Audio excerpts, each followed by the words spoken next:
la proximité de la Garonne et de ses courants forts font que les moulins hydrauliques étaient destinés à y pousser comme des champignons. Sur les 3 siècles qui suivirent, les moulins initialement à nef, c'est-à-dire des moulins flottants ressemblant à des catamarans, sont remplacés par des moulins terriens qui sont installés notamment sur les bords des fleuves et où sont construites des chaussées, des sortes de mini-digues faites en pierre, immergées, traversant la Garonne de part en part, servant à accélérer le courant, et sur lesquelles on installait des poteaux en bois,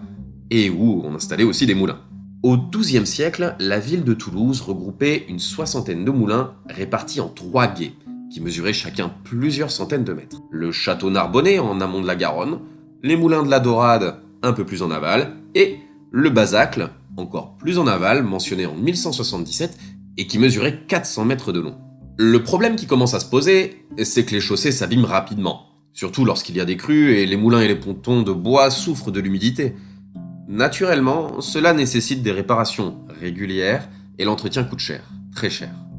Il fallait donc que les gens qui souhaitaient continuer à disposer des moulins se regroupent pour mutualiser les charges et donc payer les baux à besogne, qui étaient des sortes de contrats de maintenance ou de réparation conclus avec les artisans.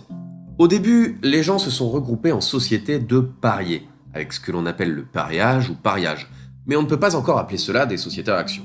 À la limite, on se rapprocherait plutôt d'une société en non collectif où tout le monde est solidairement responsable financièrement et décide collectivement des réparations ou des dépenses à réaliser.